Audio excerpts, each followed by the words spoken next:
आदरणीय बंधुओं, माताओं व मेरी प्यारी बहनों, राधे राधे। आप सभी का हमारे YouTube चैनल जीवन की धारा पर बहुत बहुत स्वागत है।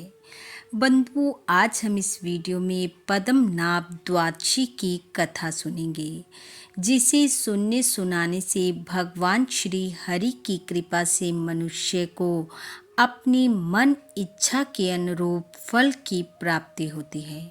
कथा सुनने के बाद यदि आप हमारे चैनल पर नए हैं तो कृपया हमारे चैनल को सब्सक्राइब करें, बेल आइकन को प्रेस करें ताकि हमारी वीडियो की नोटिफिकेशन सबसे पहले आप तक पहुंचे। वीडियो को शेयर व लाइक भी ज़रूर करें। बंधुओं, अश्विन मास के शुक्ल पक्ष की द्वादशी को पद्मनाभ द्वादशी के रूप में मनाया जाता है। इस दिन भगवान श्री हरि की पूजा करनी चाहिए। इस दिन भगवान जागने के लिए अंगड़ाई लेते हैं और कमल पर बैठे हुए ब्रह्मा जी ओमकार की ध्वनि करते हैं।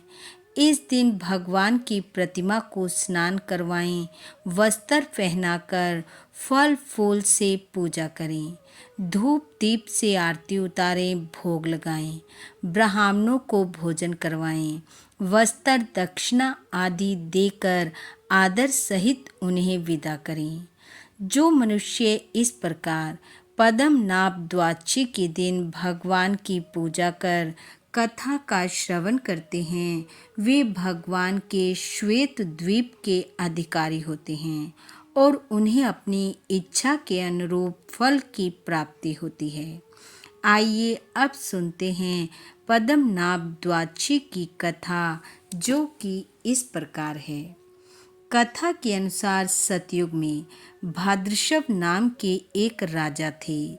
एक बार अगस्त मुनि राजा के नगर में आए और महल में पहुँचे। अगस्त मुनि को आया देख राजा ने उनका आदर सत्कार किया, बैठने को आसन दिया, जल पान की व्यवस्था करवाई और बड़े ही प्रेम पूर्वक मुनि से आने का कारण पूछा। मुनि ने कहा, राजन, हम कार्तिक स्नान के लिए पुष्कर क्षेत्र जा रहे हैं। उससे पहले 7 दिन हम तुम्हारे महल में रुकेंगे और फिर प्रस्थान करेंगे। मुनि के वचन सुनकर राजा प्रसन्न हुए और उनके ठहरने की व्यवस्था करवाई। राजा भाद्रशव की रानी कांतिमती थी। वह अत्यंत सुंदर व रूपवान थी। उसका तेज ऐसा था मानो 12 सूर्य एक साथ प्रकाश फैला रहे हों। इसके अलावा राजा के पास 500 सुंदर रानियां और भी थी। सुंदर स्वभाव वाली वे सभी रानियां दासी की भांति कार्य में लगी रहती थी। कांतिमती को ही राजा की पटरानी होने का सौभाग्य प्राप्त था। जब रानी कांतिमती को ज्ञात हुआ कि अगस्त मुनि महल में ठहरे हुए हैं, तो वह उनका दर्शन करने दासी के साथ गई। जाकर मुनि को प्रणाम किया। जैसे ही अगस्त मुनि की दृष्टि रानी कांतिमती पर पड़ी, वे प्रसन्नता से विहल हो उठे और मुख से कहने लगे, राजन, आप धन्य हैं, धन्य हैं। इसी प्रकार जब रानी दूसरे दिन मुनि के दर्शन को गई तो मुनि ने फिर से वही वाक्य कहे। फिर तीसरे दिन रानी को देखकर मुनि कहने लगे, अहो, ये मूर्ख गोविंद भगवान को भी नहीं जानते, जिन्होंने केवल एक दिन की प्रसन्नता से इनको सब कुछ प्रदान किया है। और ऐसा कहकर मुनि ऊपर हाथ कर गोविंद को धन्यवाद देते हुए प्रसन्नता पूर्वक राजा के सामने नाचने लगे। मुनि को ऐसा करते देख रानी सहित राजा ने उनसे पूछा, हे ऋषिवर, आप क्यों इस प्रकार नृत्य कर रहे हैं और आपके द्वारा कहे गए इन शब्दों को हम नहीं समझ पा रहे हैं। अतः हे महाभाग, यदि आप अनुग्रह करना चाहते हो तो मुझे बताने की कृपा करें।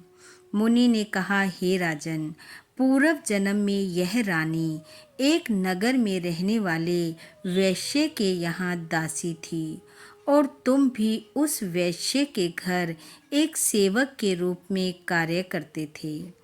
एक समय अश्विन मास की शुक्ल पक्ष की द्वादशी का दिन था। वह वैश्य भगवान पद्मनाभ की पूजा व व्रत का संकल्प लेकर मंदिर पहुंचा। उस समय तुम दोनों भी उसके साथ थे। मंदिर में श्री हरि की पूजा कर वैश्य ने तुम दोनों को वहीं रहकर पूजा में जल रहे दीपक की सुरक्षा करने को कहा कि कहीं वह दीपक बुझ न जाए। वैश्य के जाने के बाद तुम दोनों रात भर उस दीपक की भली भांति सुरक्षा करते रहे और सुबह होने पर घर लौटे। समय बीता, तुम दोनों काल के गाल में समा गए। उस पुण्य के प्रभाव से राजा प्रियव्रत के घर तुम्हारा जन्म हुआ और तुम्हारी यह रानी, जो उस समय वैश्य के यहाँ दासी थी, अब रानी हुई। वह दीपक दूसरे का था। भगवान श्री हरि के मंदिर में उसे प्रज्वलित रखने का काम तुम्हारा था। यह उसी का फल है जो तुम इस जन्म में राजा और रानी हुए। फिर जो अपने द्रव्य से श्री हरि के सामने दीपक प्रज्वलित करे, उस पुण्य की संख्या तो कही ही नहीं जा सकती।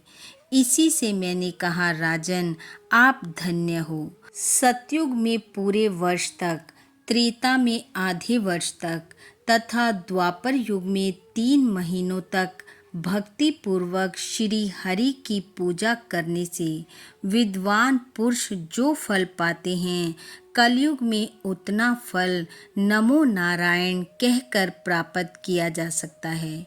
हे राजन, मैंने केवल भक्ति की बात कही है। अब कार्तिक की पूर्णिमा का पर्व आ गया है।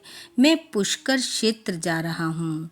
यह कहकर ऋषि राजा और रानी दोनों को पुत्र प्राप्ति का आशीर्वाद देते हुए चल पड़े।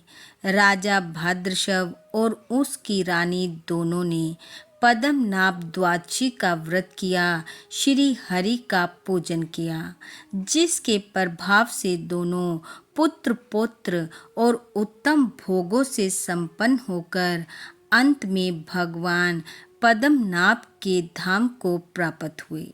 बोलो भगवान पद्मनाभ की जय। बंधु, भगवान श्री हरि की कृपा आप व आपके परिवार पर सदैव बनी रहे। आपका घर आंगन खुशियों से महकता रहे। इन्हीं शुभकामनाओं के साथ आप सबका बहुत बहुत धन्यवाद। राधे राधे।